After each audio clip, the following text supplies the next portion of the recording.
Chapter 9, Tunnel Vision. 20 miles into day 57, I was walking and talking to my brother on the phone. When I stopped for a moment, I noticed what I thought was a small thorn sticking out of my left rear tire. Like I had done with hundreds of other graspers, I grabbed the debris and pulled it out of the tire. Hiss. Oh fuck. That inner tube was done, and I knew it. Although I had previously used slime, a tire sealant, to prevent flats, this splinter created a hole too large to seal. I underestimated how sharp the west would be. To make matters worse, I was more than a day's walking distance from any town that would have bicycle supplies. I didn't know what to do.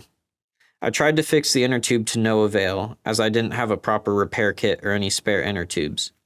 A few people stopped, but I didn't want to take a ride further west and cheat myself out of miles to walk.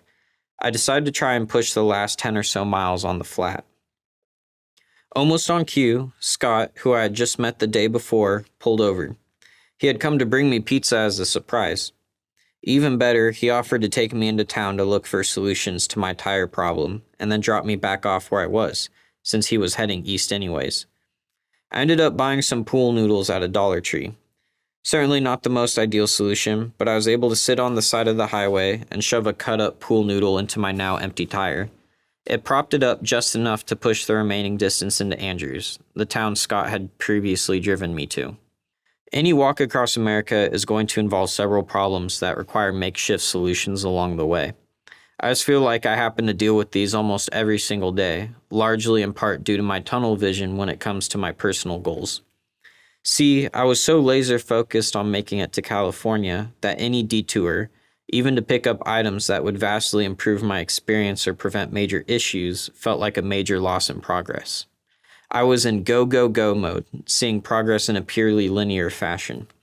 I had the opportunity to stop at several Walmarts and upgrade my tire situation, but I wanted to keep going. I figured I'd be fine. That kind of thinking could have gotten me into more serious trouble had I not adjusted my approach before entering the desert. I ended up staying in Andrews for 2 days, because the morning after my initial tire incident, I discovered my front tire went flat too. Not as bad of a situation when you find the problem in town, but still a problem. Andrews is a small oil town. In terms of store options to buy supplies, a couple of auto stores and a couple dollar stores. I ended up buying a bottle of slime at an auto store and a leather belt at a dollar store.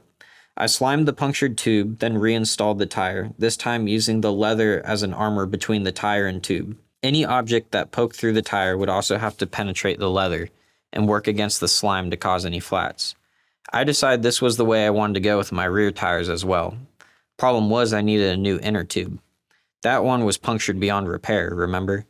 Closest Walmart was 34 miles southeast in Odessa, Texas. That's not heading towards California. As frustrating as it was, I went to bed early, got up early the next morning, and started walking towards Odessa.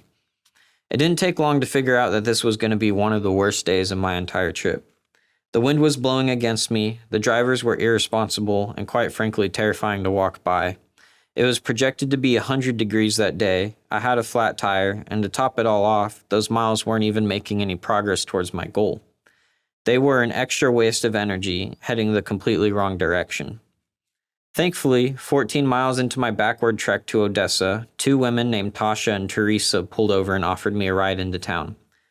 I want to be quite clear again that I did not accept ride offers on this trip, unless they were off my route, such as a host picking me up and taking me back to their house before dropping me off where they had picked me up in the evening before.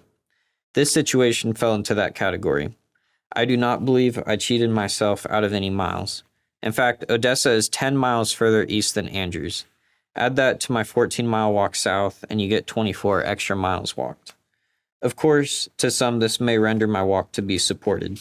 I am okay with this. I was concerned about the well-being of my rim riding on a flat for so long, and with the other conditions mixed in, pushing it was unnecessarily difficult. Sometimes I still get upset that I took that ride though.